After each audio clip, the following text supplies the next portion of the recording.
अस्सलाम वालेकुम, मेरा नाम डॉक्टर फरहान ताहिर है। मैं आपको जॉइन कर रहा हूँ फ़िलाडेल्फिया से। मैं रूमेटोलॉजिस्ट हूँ और आज मेरे साथ मेरे फ्रेंड डॉक्टर फ़ज़ल उमर महमूद जो रूमेटोलॉजिस्ट हैं एन आर्बर मिशिगन में, वो जॉइन कर रहे हैं। फ़ज़ल, क्या हाल है आपका? ठीक है? अस्सलाम वालेकुम फरहान, अल्लाह का शुक्र, आप सुनाएं। बस ठीक-ठाक, थैंक यू। फ़ज़ल, आपकी ने जो हमारे साथ डिस्कशन की थी आर्थराइटिस के ऊपर, उसकी बहुत हमें फ़ीडबैक आया है लोगों का, कॉलीग डॉक्टर्स का, पेशेंट्स का, कि उन्होंने देखा कि ये बहुत यूज़फुल थी। और उस डिमांड की बेस पे हमें हमारे नाज़रीन ने ये कहा है कि हम गाउट के ऊपर बात करें, जो कि पाकिस्तान में एक बहुत कॉमन प्रॉब्लम है। और चूँकि आपकी एफ़िलिएशन है टीचिंग इंस्टीट्यूशन से, आप एक सीनियर चीफ ऑफ रूमेटोलॉजी हैं अपने डिवीजन में, आपके एक्सपीरियंस से हम फ़ायदा उठाना चाहते हैं। So thank you for giving us your precious time. You are welcome. अच्छा फजल, आप थोड़ा-सा हमें डिस्क्राइब करें गाउट के बारे में। गाउट क्या है? ये एक पेनफुल आर्थराइटिस तो है, लेकिन इसके बारे में थोड़ा-सा मज़ीद बयान करें। सो गाउट जो है, जब अगर आप इसकी हिस्ट्री देखें तो इसको कहा जाता है कि ये it's one of the oldest known arthritis और one of the oldest conditions known to mankind. जब पुरानी जो बीमारियां जिनको डिस्क्राइब किया गया है हिस्ट्री में, उसमें गाउट का भी जिक्र, बिफोर क्राइस्ट भी उसका जिक्र है। सो गाउट है एक किस्म का इन्फ्लेमेटरी आर्थराइटिस, जो कि थोड़ा सा हमने पिछली वीडियो में डिस्कस किया था। इन्फ्लेमेटरी आर्थराइटिस वो हुआ जहां हमारा डिफेंस सिस्टम हरकत में आ जाए, एक्टिव हो जाए और उसके हमें असरात अपने जोड़ों में नजर आए। तो गाउट में होता यह है कि यूरिक एसिड जो क्रिस्टल्स हैं वो किसी भी जोड़ के अराउंड इकट्ठे हो जाते हैं, और जब वो जोड़ के अंदर एंटर होते हैं तो फिर हमारा इम्यून सिस्टम या डिफेंस सिस्टम उसको फाइट करने की कोशिश करता है, जिसकी वजह से रिएक्शन होता है और वो फिर वहाँ पे काफ़ी इंटेंस, जिसको हम कहते हैं इन्फ्लेमेशन, डेवलप होती है, जो कि काफ़ी पेनफुल कंडीशन बन जाती है पेशेंट के लिए। अच्छा, थैंक यू। ये बताएँ कि हमें किन लोगों में सस्पेक्ट करना चाहिए? कोई ख़ास किस्म की प्रोफ़ाइल है पेशेंट की जिसको आइडेंटिफ़ाई कर लिया जा सकता है? तो गाउट को आप क्लासिफाई किया जाता है मेटाबॉलिक सिंड्रोम के साथ। मेटाबॉलिक सिंड्रोम एक ब्रॉड टर्म है जिसके अंदर देखा ये गया है कि ऐसी बीमारियां जिनका ताल्लुक हमारे मेटाबॉलिज्म से है, जिसके अंदर ओबेसिटी, मोटापा है, जिसके अंदर किडनी डिजीज है, क्रॉनिक किडनी डिजीज जिसको कहते हैं, कंजेस्टिव हार्ट फेलियर आ जाता है, हाई ब्लड प्रेशर की बीमारी है, हाई कोलेस्ट्रॉल की बीमारी है।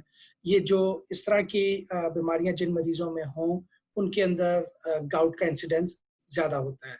उसके अलावा कुछ और बीमारियां हैं जिनके अंदर सेल का ब्रेकडाउन ज़रा तेज होता है बॉडी का, जिसकी वजह से गाउट हो सकता है। जिसके अंदर अगर किसी को सोराइसिस हो, स्किन कंडीशन है, उसमें गाउट का इंसिडेंस ज़्यादा है। अगर किसी को कैंसर हो, कीमोथेरेपी पे हो, कुछ दवाइयाँ उसकी ख़ास हैं, उन पे हो, तो उसके अंदर गाउट का इंसिडेंस ज़्यादा है। तो ये है ज़्यादातर बीमारियाँ जिनके साथ हम गाउट को एसोसिएशन देखते हैं। फ़ज़ल, जो गाउट जब लोगों में आता है तो हमने जॉइंट्स का सुना है, लेकिन कुछ मरीज़ों को हम देखते हैं कि गाउट उनकी स्किन में होता है। तो गाउट जॉइंट्स के अलावा और कौन किन-किन बॉडी पार्ट्स में डिपॉज़िट हो सकता है उसके क्रिस्टल्स? सो जो यूरिक एसिड है वो ज़्यादातर तो जॉइंट की लाइनिंग में, सिनोवियल लाइनिंग में होता है, लेकिन उसके अलावा जो टेंडन्स हैं हमारे जॉइंट के अराउंड, उसमें डिपॉजिट हो सकता है। बिल्कुल स्किन के नीचे, जिसको कि हम सबक्यूटेनियस कहते हैं, वहाँ पे उसके डिपॉजिट्स हो सकते हैं। कान में, एक्सटर्नल ईयर में, पिना में, उधर वहाँ पे उसके डिपॉजिट्स हो सकते हैं। ये है कुछ कॉमन लोकेशंस जहाँ पे कि यूरिक एसिड के क्रिस्टल्स होते हैं। यूजुअली इस पर थोड़ा सा पहले भी जिक्र किया था, ऐसी जगहों पे इकट्ठा होता है यूरिक एसिड जो थोड़ा सा बॉडी में कोल्ड हो, वहाँ पे ब्लड सप्लाई स्लो हो या कम हो। तो जितना हार्ट से दूर होता है या जहाँ पे जो जगह छोटी होती है वहाँ पे ब्लड सप्लाई ज़रा कम होती है, तो वहाँ पे यूरिक एसिड का डिपॉजिट होना ज़्यादा लाइकली है। तो उसके अंदर इसीलिए शोल्डर्स हो गए, नेक, कमर के जॉइंट्स, वहाँ पे यूरिक एसिड का डिपॉजिट रेयर या ऑलमोस्ट अनहर्ड ऑफ है, क्योंकि वो हार्ट के करीब है, वहाँ पे ब्लड सप्लाई ज़्यादा है, बड़े जॉइंट्स हैं, तो वहाँ पे हम यूरिक एसिड का डिपॉजिट नहीं देखते। अच्छा। और आपने ब्रीफली एक दफ़ा मेंशन किया था डिस्कशन में कि कई कभार किडनी के स्टोन्स कर सकता है और ऐसे प्रॉब्लम्स भी हो सकते हैं। तो हाँ। ये जो गाउट है, अब हमें ये अंदाज़ा हो गया है कि ये उन जॉइंट्स में होता है जो कि हमारी बॉडी की पेरिफेरी में है। इसी वजह से फुट के अंदर मोस्ट लाइकली ये बहुत ज़्यादा प्रेज़ेंट करता है। क्वेश्चन आपसे ये है कि अक्सर औकात डॉक्टर्स जो हैं वो आइडेंटिफाई करना चाहते हैं यूरिक एसिड को, और यूरिक एसिड का गाउट के साथ क्या ताल्लुक है, वो जरा एक्सप्लेन करें। सो इसको कहना चाहिए कि बहुत गहरा ताल्लुक है। वो ये है कि यूरिक एसिड के बगैर नॉर्मल यूरिक एसिड के साथ गाउट का होना इम्पॉसिबल है। लेकिन हम लोग करते ये रहते हैं कि हम लोग यूरिक एसिड लेवल को चेज करते रहते हैं, उसको ढूंढते रहते हैं कि हमें हाई यूरिक एसिड लेवल मिल जाएगा तो फिर हम गाउट डायग्नोज करेंगे। अनफॉर्चुनेटली जब किसी को अटैक हो रहा हो और आप उस वक्त यूरिक एसिड लेवल ड्रॉ करें तो वो यूरिक एसिड लेवल लो आता है। ऑलमोस्ट 1/3 या हाफ ऑफ द पेशेंट्स उसमें यूरिक एसिड लेवल लो आता है। तो हम समझते हैं कि ये गाउट हो नहीं सकता क्योंकि उसका यूरिक एसिड लेवल लो आया। लेकिन जो मेन ड्राइवर है गाउट का, ये याद रखने वाली बात है, वो है यूरिक एसिड। जब यूरिक एसिड लेवल बॉडी में बढ़ना शुरू होता है, वो जोड़ के अराउंड इकट्ठा होना शुरू होता है। फिर किसी टाइम पे, और उसके काफी रिस्क फैक्टर्स है वो भी डिस्कस करेंगे, कि वो कभी डिसलॉज हो जाए जॉइंट में तो फिर अटैक होता है। तो यूरिक एसिड ही ड्राइव करता है गाउट को। लेकिन उसके अंदर बहुत से और फैक्टर्स हैं। इसमें ये चीज ध्यान में रखने वाली है कि सिर्फ हाई यूरिक एसिड लेवल का होने का ये मतलब नहीं है कि मरीज को गाउट हो जाएगा। अगर हम लोग देखें, अगर 100 लोगों को आप टेस्ट करें रैंडमली और उसमें आप चेक करें कि यूरिक एसिड लेवल उनमें हाई आया है, उनमें से गाउट का चांस सिर्फ 15 से 20 लोगों को, बाकी 80-85 लोगों को शायद कभी भी गाउट ना हो, और अगर हो तो शायद 10 साल बाद, 15 साल बाद हो। इसलिए हम ये सजेस्ट करते हैं कि अगर किसी की रूटीन टेस्टिंग पे यूरिक एसिड लेवल ज्यादा आ गया तो आप उसको दवाई शुरू ना कराएं जब तक उसको गाउट अटैक की हिस्ट्री ना हो। तो यूरिक एसिड से गाउट बनता है, लेकिन हर हाई यूरिक एसिड लेवल का ये मतलब नहीं है कि मरीज को गाउट भी है। बहुत अच्छा पॉइंट आपने रेज किया है। सो फजल, ये बताएं कि गाउट की जो इंसिडेंस है ये क्या है, कितने एवरेज लोगों को हो रहा है, और सुनने में ऐसे आ रहा है कि जैसे हमारी इंडस्ट्रियलाइज्ड नेशंस हैं या जो हमारी फूड है वो प्रोसेस्ड हो गई है तो अब गाउट का इंसिडेंस बढ़ रहा है। तो आपके ख्याल में क्या ओवरऑल इंसिडेंस है? सो चूंकि हम ये प्रोग्राम पाकिस्तान के लिए भी कर रहे हैं, तो विद ऑल फुल डिस्क्लोजर, मुझे पाकिस्तान में गाउट का इंसिडेंस एग्जैक्टली पता तो नहीं है, लेकिन मुझे ये अंदाजा है कि वहाँ पे भी काफ़ी ज़्यादा है मेटाबॉलिक सिंड्रोम की वजह से। लेकिन चूंकि हम लोग यूनाइटेड स्टेट्स में प्रैक्टिस करते हैं, पढ़ाते भी यहाँ पे हैं, तो कुछ उसका थोड़ा अंदाजा है। तो तकरीबन यूनाइटेड स्टेट्स में 8 to 8.5 मिलियन लोग हैं जिनको के ऑन एन एवरेज गाउट की शिकायत है। सो मर्दों में थोड़ी ज़्यादा है, 4 to 5% अडल्ट मेल्स, और विमेन में थोड़ी कम होती है। तो तकरीबन 2.5 to 3% विमेन में भी गाउट का इंसिडेंस है। और आपको शायद याद हो फजल, आप और मैं हम दोनों यूनिवर्सिटी ऑफ मिशिगन में को फेलोज थे। एक दफ़ा हमारा एक मरीज था, उसके मल्टीपल जॉइंट्स इंजेक्टेड थे। हम दोनों गए थे उस मरीज को, और मेरा ख्याल है हमने 5-6 इंजेक्शन उसको लगाए थे। हाँ, तो हमने किया ये था कि राइट साइड आपने पकड़ ली थी, लेफ्ट साइड मैंने पकड़ ली थी, और हमने उसको बेचारे को ऊपर से लेकर नीचे तक एक एक करके उसके ज्वाइंट इंजेक्ट करना शुरू किया था। मुझे अच्छी तरह याद है। तो इसका मतलब है कि ये मल्टीपल जॉइंट्स में एक वक्त में हो सकता है। ये हो भी एक सकता है, ऐसी पॉली आर्टिकुलर प्रेजेंटेशन भी हो या सकती है। हाँ। सो पॉली का मतलब है मल्टीपल, तो पॉलीआर्टिकुलर मींस एक से ज्यादा ज्वाइंट। तकरीबन जो पहला अटैक है जनरली वो 80 to 90% ऑफ द टाइम वो एक जोड़ में होता है। यूजुअली वो पॉलीआर्टिकुलर नहीं होता, मल्टीपल और एक से ज्यादा जोड़ में मैनिफेस्ट नहीं करता, वो एक जोड़ में होता है। और उसमें भी बहुत ज्यादा केसेस में पहला जो अटैक है वो बिग टो में होता है, जिसको पोडाग्रा कहते हैं या फर्स्ट एमटीपी जॉइंट इन्फ्लेमेशन कहते हैं। तो वो अटैक पहला अटैक यूजुअली एक जॉइंट में होता है। उसके बाद अगर आप ट्रीट ना करें और कुछ साल गुजरते जाए तो फिर मरीज में पॉलीआर्टिकुलर भी हो सकता है। यूजुअली अगर पहला अटैक पॉलीआर्टिकुलर है मरीज को, उससे पहले उसको कभी अटैक नहीं हुआ, लेकिन उसको जो पहले ही अटैक हो मल्टीपल जॉइंट्स में हुआ है, तो यूजुअली उसमें और रिस्क फैक्टर्स होते हैं। वो यूजुअली मरीज होते हैं जो कीमोथेरेपी पे होते हैं, उसके अंदर रिस्क ऐसा है, या किसी को जेनेटिक प्रॉब्लम होती है यूरिक एसिड मेटाबॉलिज्म की, जिसके अंदर एकदम यूरिक एसिड लेवल बहुत ज़्यादा 10, 11, 12 पे चला जाता है और उसके अंदर पॉलीआर्टिकुलर अटैक का चांस होता है। वरना यूजुअली एक जॉइंट, फिर उसके बाद आहिस्ता-आहिस्ता मल्टीपल जॉइंट्स में भी हो सकता है। फजल, ये आपने अच्छे पॉइंट्स रेज किए हैं। अब मैं आपसे एक बात ये पूछना चाहता हूँ कि थोड़ा सा रिस्क फैक्टर्स के बारे में बात करेंगे लेटर। यूरिक एसिड बॉडी के अंदर आता कैसे है? हमें मरीज अक्सर कहते हैं जी कि मैं डाइटरी कोई एडवाइस बताएं, तो आप अपने मरीजों को क्या एडवाइस देते हैं?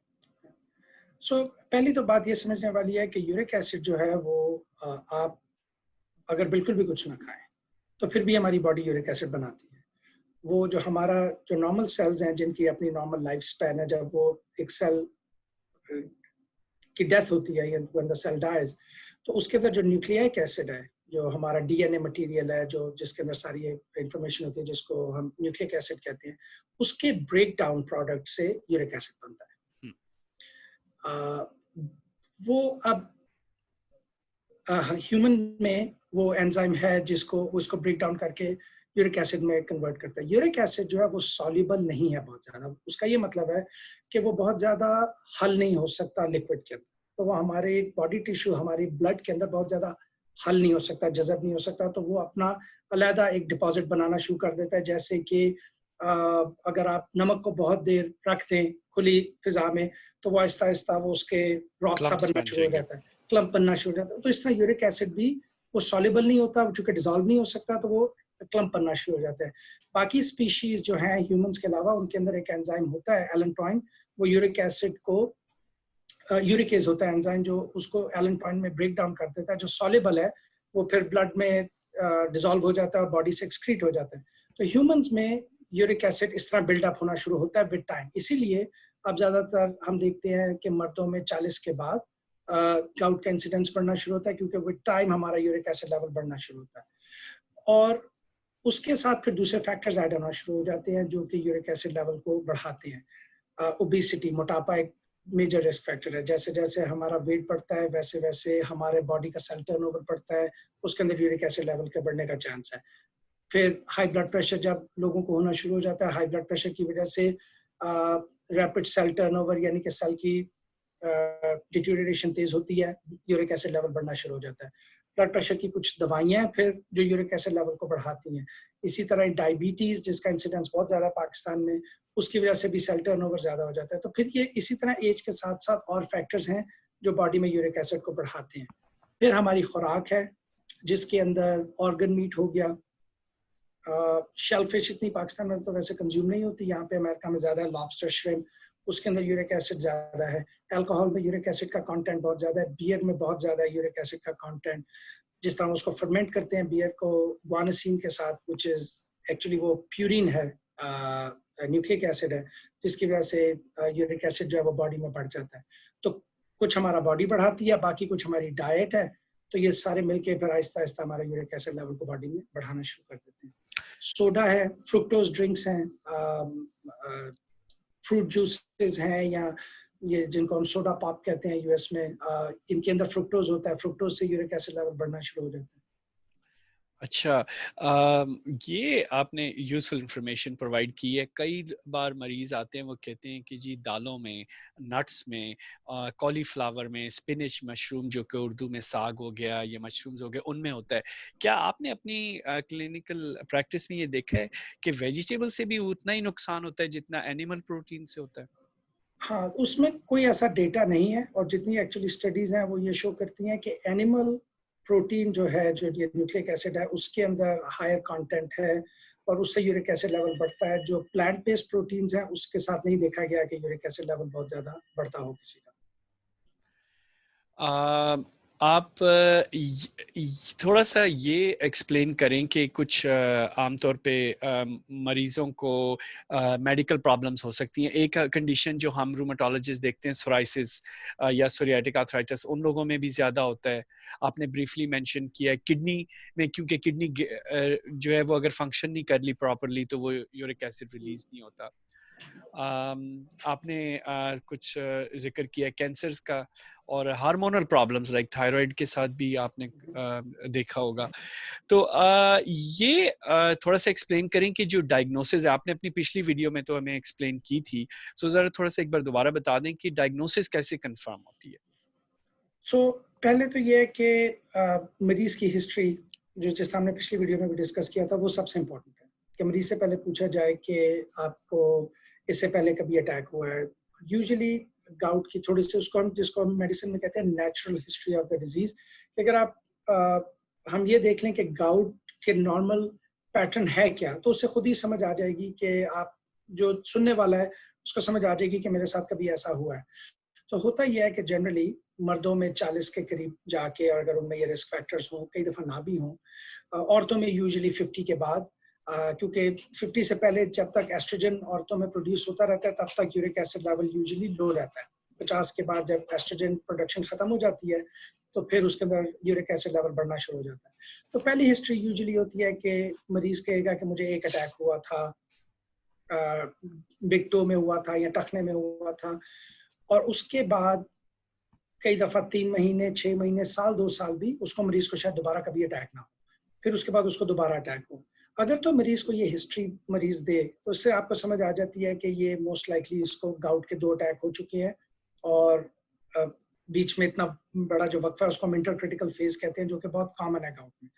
फिर आप उसका यूरिक एसिड लेवल टेस्ट करते हो उस वक्त जब उसका अटैक सेटल हो गया। अगर आप अटैक के दौरान चेक करोगे तो जैसे बताया कि वो फॉल्स नेगेटिव रेट काफ़ी ज़्यादा है उसके अंदर, क्योंकि जो इन्फ्लेमेशन है वो यूरिक एसिड लेवल को सप्रेस कर देती है, तो वो ब्लड में ज़्यादा नज़र नहीं आता। तो हम उसको फिर यूरिक एसिड लेवल को चेक करते हैं तकरीबन 2 से 4 हफ्ते के बाद जब अटैक सेटल हो गया। अब अगर इस हिस्ट्री के साथ के मरीज को आपको लग रहा है कि अटैक हुआ था और यूरिक एसिड लेवल ज़्यादा आ जाता है, तो आपने गाउट का डायग्नोसिस बना लिया। हम उसको कहते हैं कि ये प्रोबेबल गाउट हो गया। अगर यूरिक एसिड लेवल नॉर्मल आता है, या अगर आपके पास मरीज उस टाइम पे आ जाता है जिस वक्त उसका जोड़ सोलन है, इन्फ्लेम्ड है, तो फिर उस वक्त आप कोशिश ये करोगे कि आप उसका फ्लूइड ड्रॉ करो और आप उसको माइक्रोस्कोप के नीचे देखो, जिसको कि हम लोग पोलराइज माइक्रोस्कोपी कहते हैं। उसके अंदर आपको यूरिक एसिड के क्रिस्टल्स नजर आएंगे, उनकी बड़ी कैरेक्टरिस्टिक अपीयरेंस होती है, और उसको हम मेडिसिन में गोल्ड स्टैंडर्ड कहते हैं। कि अगर आपने वो देख लिए और हिस्ट्री मरीज की सजेस्टिव है गाउट की, और साथ आपको यूरिक एसिड क्रिस्टल्स नजर आ गए, तो फिर आपका गाउट का डायग्नोसिस जो है हम उसको कहते हैं crystal proven diagnosis of gout, के वो अब आपका 100% डायग्नोसिस है गाउट। तो दैट मीन्स कि जी अब सॉलिड होगी ये डायग्नोसिस और डेफिनेटली प्रूवन है, तो दैट्स वेरी गुड। आपने हम जब यूनिवर्सिटी में होते थे तो हमें कहा जाता था कि अगर फ्लूइड की पॉसिबिलिटी है और कोई इन्फेक्शन का खतरा है, क्योंकि हम मरीज होते थे हॉस्पिटल में, तो उसको भी फ्लूइड को भी डेफिनेटली चेक करें और रूल आउट कर दें इन्फेक्शन, क्योंकि वो को एग्जिस्ट कर सकती है। एग्जैक्टली। फजल, आप थोड़े से हाईलाइट करें कुछ रिस्क फैक्टर्स। लाइक मुझे याद है एक मेरा पेशेंट था, वो उसने एक फ़्लाइट ली, कुछ 4-5 घंटे की फ़्लाइट थी, और वो टॉल बंदा था, और आपको पता है कि वो एयरप्लेन की सीट्स बड़ी टाइट टाइट सी होती हैं, तो वो उसका नी बड़ा टाइट सा हुआ था। जब वो अपना सफ़र ख़त्म किया 4 घंटे के बाद, अगले दिन दूसरे शहर में उसको गाउट अटैक हो गया। तो थोड़े से रिस्क फैक्टर्स बताएं जो आपने ऑब्जर्व किए। ये एक्चुअली ये बहुत कॉमन हिस्ट्री है कि मरीज जो है वो जब ट्रैवल करने जाते हैं उनको गाउट का अटैक जरूर होता है। उसके अंदर बहुत से फैक्टर्स हैं। डिहाइड्रेशन एक मेजर फैक्टर है। जब आप ट्रैवल करते हो तो आप काफ़ी मरीज जो हैं वो डिहाइड्रेट हो जाते हैं, पानी कम पी रहे हैं, कई दफ़ा कोई मील मिस कर दिया, और जो लोग ड्रिंक करते हैं वो लोग ट्रैवल करते हुए जहाज में भी ड्रिंक कर लिया, वहाँ पे जहाँ पे गए हैं किसी कॉन्फ्रेंस में या मीटिंग में, या अगर वेकेशन पे गए हैं वहाँ पे भी ड्रिंक कर लिया। फिर लोग जो वेकेशन पे जाते हैं या आउट ऑफ टाउन जाते हैं, उन लोगों की कई दफ़ा वॉक भी ज़्यादा हो जाती है, और डाइटरी इंडिस्क्रेशन भी हो जाती है। स्टेक खा लिया, श्रिम्प खा लिए, लॉबस्टर खा ली। और तीसरी चौथी जो चीज़ है, कई दफ़ा ये होता है कि अगर उनमें रिस्क फैक्टर्स हैं और यूरिक एसिड उनके जोड़ के अराउंड डिपॉजिट हुआ, और वो अगर किसी टाइट जगह पे बैठे हैं, अगर घुटना टकरा गया किसी चीज़ से, या अगर टखना टकरा गया किसी चीज़ से, वो भी डिसलॉज कर देता है क्रिस्टल्स को। तो उसमें बहुत से फैक्टर्स हैं। तो इट्स नॉट अनकॉमन, जिसको हम कहते हैं कि ट्रैवल के दौरान मरीज को गाउट अटैक हो जाए। मैं अच्छा। यूजुअली अपने मरीजों को स्टेरॉइड का पैक दे के ट्रैवल पे भेजता हूँ कि तो मैं होगा तो उधर जाके स्टेरॉइड ले लूँगा। अच्छा, ये आपने अच्छा पॉइंट नाउ रेज़ किया है कि हम गो थ्रू कर लिए कि जी गाउट कहाँ होता है, कैसे होता है, किन लोगों में ज़्यादा है, किसी उसको डायग्नोज़ करते हैं। अब थोड़ा-सा डिस्कस करते हैं थोड़ा ट्रीटमेंट के बारे में, जो कि थोड़ा ब्रीफली मरीज़ों को भी फ़ायदा हो जाए और जो हमारे डॉक्टर कॉलीग्स सुन रहे हैं उनको भी थोड़ा-सा फ़ायदा हो जाए। तो मल्टीपल वेज़ हैं अप्रोच करने का इस प्रॉब्लम को, आप कैसे डिस्क्राइब करेंगे इसको? सो अपने स्टूडेंट्स को भी और मरीजों को भी मैं हमेशा ये बात बताता हूँ कि गाउट की ट्रीटमेंट में बहुत ज़्यादा मिसकंसेप्शंस हैं। तो जी, उनको 2 सेपरेट कैटेगरीज़ में देखना चाहिए। एक वो ट्रीटमेंट है जो एक्यूट अटैक के लिए और एक वो ट्रीटमेंट है जो लॉन्ग टर्म। सो उसकी मिसाल आम ज़बान में ये है कि अगर कहीं पे आग लगी हो, तो उसको आग को पहले एक काम तो ये करना है कि उस आग को बुझाना है और दूसरा काम ये करना है कि जहाँ से उसको गैस की सप्लाई या कोई केरोसिन की सप्लाई या कोई गैसोलीन की सप्लाई आ रही है, उसको टर्न ऑफ करना है ताकि दोबारा आग ना लगे। तो एक उस वक़्त की ट्रीटमेंट जिसको हम एक्यूट ट्रीटमेंट कहते हैं और एक लॉन्ग टर्म मेंटेनेंस ट्रीटमेंट है, 2 डिफरेंट हैं। मरीज़ आते हैं, वो 6 साल से कोल्चिसिन ले रहे हैं, कहते हैं मुझे मेरे डॉक्टर ने कोल्चिसिन दी थी लेकिन मुझे गाउट के अटैक नहीं रुक रहे। सो कभी उसको मेंटेनेंस ट्रीटमेंट पे डाला नहीं गया। तो पहले तो बात करते हैं एक्यूट ट्रीटमेंट की। एक्यूट ये है कि अगर किसी को गाउट का अटैक इस वक़्त हुआ है, वो आपके पास ऑफ़िस में आता है, उसका घुटना सूजा हुआ है या उसका टखना सूजा हुआ है या उसका पैर बहुत ज़्यादा सूजा हुआ है और वो बहुत तकलीफ़ में है। तो पहला तो काम आपने करना है कि आपने उस अटैक को ख़त्म करना है। उसके लिए 2-4 दवाइयाँ हैं जो हम यूज़ करते हैं। उसके अंदर एक तो क्लास मेडिकेशंस की है जिसको हम नॉन स्टेरॉइडल एंटी इन्फ्लेमेटरीज़ कहते हैं या एनसैड्स। उसमें ब्रूफेन, नेप्रोक्सेन ये सारी दवाइयाँ उसके अंदर आती हैं। एक दवाई है कोल्चिसिन और तीसरा है स्टेरॉइड। वो बेशक आप मरीज़ को इंजेक्ट करें जोड़ के अंदर, अगर एक जोड़ है। हमने तो 6 भी जोड़ या 12 भी जोड़ इंजेक्ट किए हुए हैं एक ज़माने में, लेकिन आप या तो उसको इंजेक्ट करें या आप उसको बाय माउथ प्रेडनिज़ोन दे दें या आप उसको इंट्रामस्कुलर इंजेक्शन दे दें या आईवी स्टेरॉइड दे दें। स्टेरॉइड आप किसी भी शक्ल में मरीज़ को दें, तो वो बहुत जल्दी अटैक को काम डाउन कर देता है। तो एक तो है अटैक को काम डाउन करना। मैं प्रेफ़र करता हूँ स्टेरॉइड यूज़ करना। उसकी वजह ये है कि उसकी एफ़िकेसी क्लोज़ टू 100% है। जब आप मरीज़ को देते हो तो बहुत जल्दी उसको आराम आ जाता है। दूसरा ये है कि बहुत से मरीज़ों में गाउट के मरीज़ों में रिस्क फैक्टर्स होते हैं, जैसे किडनी डिज़ीज़ है, हार्ट फेलियर है, डायबिटीज़ है, जिसकी वजह से मैं अवॉइड करता हूँ कि मैं उनको ज़्यादा एनसेड्स दूँ। उसमें किडनी फेलियर होने का रिस्क ज़्यादा है। उसके अंदर मैदे की टॉक्सिसिटी का रिस्क भी है। कोल्चिसिन भी आप किडनी डिज़ीज़ के मरीज़ को बहुत ज़्यादा सोच समझ के देते हो क्योंकि उसकी क्लीयरेंस का बहुत रिस्क होता है। सिर्फ़ स्टेरॉइड के साथ ये है कि अगर कोई डायबिटिक है तो उसकी शुगर कुछ दिन के लिए बढ़ती है, तो वो भी आप उन्हें कह देते हो अगर वो इंसुलिन पे हैं कि आप अपनी इंसुलिन की डोज़ एडजस्ट कर लें, तो लेकिन वो आप 5 से 7 दिन स्टेरॉइड देते हो और आप अटैक को काम डाउन कर देते हो। जब अटैक एक दफ़ा काम डाउन हो गया, फिर आप मरीज़ के साथ बात करते हो लॉन्ग टर्म ट्रीटमेंट की कि अब आपका हमने यूरिक एसिड लेवल लो करना है।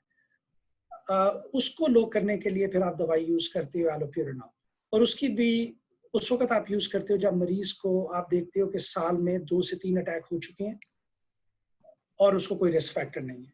तो आप कहते हो कि अब आपको पहला अटैक हुआ तो आप कहते हो कि आप लाइफ़स्टाइल मॉडिफ़िकेशन करो, अपना थोड़ा वज़न कम करो, थोड़ा-सा अपनी खुराक को एडजस्ट करो, जिससे कि आपका यूरिक एसिड लेवल थोड़ा-सा कम आए। लेकिन अगर मरीज़ को 2 से 3 अटैक 1 साल में हो, तो फिर अब आप कहते हो कि अब यू हैव नो चॉइस, अब आपको हम एलोपेरिनॉल पे डालेंगे और वो आहिस्ता-आहिस्ता आपका यूरिक एसिड लेवल को कम कर देगा। फिर आपकी अटैक्स कम से कम होते जाएँगे, फ्रीक्वेंसी और सेवेरिटी ऑफ अटैक्स कम हो जाएँगे। अब अगर एक मरीज़ है, जिसको एक ही अटैक हुआ है, लेकिन उसका किडनी फेलियर है साथ, क्रोनिक किडनी डिज़ीज़ है, स्टेज 3 या स्टेज 4 तो उसके अंदर अब आप वेट नहीं करते कि उसको दूसरा या तीसरा अटैक हो, आप कहते हो कि अब हम आपको एलोपेरिनॉल शुरू करेंगे क्योंकि उन मरीजों में देखा गया है कि अगर एक अटैक हो गया तो रिपीटेड अटैक्स एक तो बहुत जल्दी होंगे, दूसरा ये है कि उनकी किडनी फंक्शन वर्सन होने का रिस्क होता है उसके साथ, तो इसलिए आप कहते हो कि अब हम आपको शुरू कर देंगे। तीसरा ये है कि अगर मरीज आपने देखा और उसको ऑलरेडी जो आप बात कर रहे थे कि यूरिक एसिड डिपॉजिट्स कहाँ-कहाँ होते हैं, इनको हम टोफाई कहते हैं या टोफेशियस डिपॉजिट कहते हैं। अगर आपने फील किया उनकी एल्बोज़ पे डिपॉजिट्स हैं, उनके कानों पे डिपॉजिट्स हैं, कहीं और बॉडी पे डिपॉजिट्स हैं, तो फिर आप ये वेट अब आपको पता है कि उनको 8 से 10 साल लगते हैं उन डिपॉजिट्स को बिल्ड अप करने में। इसका मतलब है कि मरीज 8 से 10 साल से अनट्रीटेड जा रहा है, तो अब आप उसको एलोपेरिनॉल शुरू कर दोगे। तो ये 2-4 जगह हैं जहाँ पे आप कहोगे कि अब आपने एलोपेरिनॉल या लॉन्ग टर्म ट्रीटमेंट स्टार्ट करनी है। अच्छा फजल, ये बड़ा अच्छा आपने एक्सप्लेन किया। मैं आपसे एक और बात पूछता हूँ जो अक्सर मेरे कॉलीग डॉक्टर्स भी पूछते हैं कि पेशेंट को अगर वो दे रहे हैं थायराइड डायूरेटिक्स, वो जो एक टाइप की ब्लड प्रेशर मेडिसिन है, या लेसिक्स हो गई या एस्प्रिन हो गई, ये कॉमनली 3 ड्रग्स लोग मुझसे पूछते हैं। लेकिन पाकिस्तान में इथेम्ब्यूटोल, पैराजिनामाइड, ये टीबी की ट्रीटमेंट्स हैं, और ये ड्रग्स जो हैं वो एसोसिएटेड हैं गाउट अटैक्स के साथ।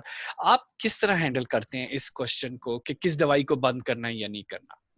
सो आज से 15-20 साल पहले जो एविडेंस था या जो डेटा था साइंटिफिक, वो ये कहता था कि अगर आप मरीज की थायराइड या लेसिक्स बंद कर दो, उनके कार्डियोलॉजिस्ट से बात करो या उनके प्राइमरी डॉक्टर से बात करो, उनको कोई अल्टरनेटिव दवाई पे वो डाल दें, तो उससे फर्क पड़ेगा। लेकिन विद टाइम ये देखा गया कि ये दवाइयाँ मरीज के लिए बहुत ज़्यादा ज़रूरी हैं।